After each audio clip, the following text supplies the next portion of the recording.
Alors le breakdance, c'est une danse qui vient de la culture hip-hop. Alors plus communément, ça s'appelle le b-boying, break boy ou break girl. Mais après, il y a des journalistes aux États-Unis à une époque qui ont simplifié les choses, ils ont dit breakdance et c'est resté comme ça. Mais sinon, dans la culture, nous on appelle ça le b-boying. Le b-boying, c'est une danse qui est née dans les années 80 aux États-Unis, plus particulièrement au Bronx. Et en fait, c'est une danse qui a été amenée après en France dans fin des années 80, début, voilà, par là. Et en fait, c'est des figures acrobatiques, figures au sol, de la danse, de l'expression artistique, gymnastique. Moi, je dis que c'est un art sportif, si je devais le définir.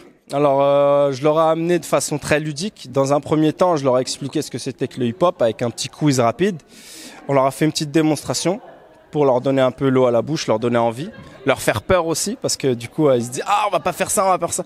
En fait, on les a rassurés après, on leur a dit qu'on allait leur montrer des choses assez simples, qu'ils allaient tous s'en sortir et qu'ils étaient là pour réussir, pas les mettre dans l'échec. Donc globalement, tout le monde a participé à fond jusqu'au bout. Et ça s'est très bien passé, même avec le dernier groupe, là, il y avait pas mal de personnes en handicap. Et je crois que c'est celui que j'ai préféré finalement, il y avait une vraie énergie, donc moi j'étais content.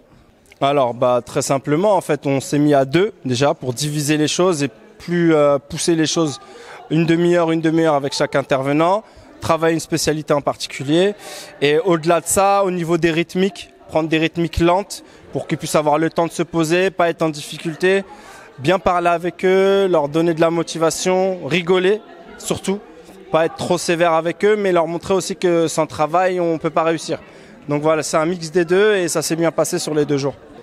Ça fait plaisir, surtout parce que moi, ma mère, elle me disait juste, c'est quand que tu vas arrêter de te rouler par terre. Donc maintenant qu'on est aux Jeux Olympiques, moi, j'y serai pas. Mais la pratique en tant que telle, elle aura fait beaucoup de chemin. Et quand je vais en reparler à ma maman, parce que je crois qu'elle réalise pas encore, que je fais des stages avec plein d'enfants et que la pratique l'année prochaine, elle sera aux Jeux Olympiques. Peut-être que quand on verra ça à la télé, aux Jeux Olympiques, elle se dira, finalement, mon fils, il a pas fait n'importe quoi. Donc voilà, le breakdance, c'est pas n'importe quoi, maman. Ok?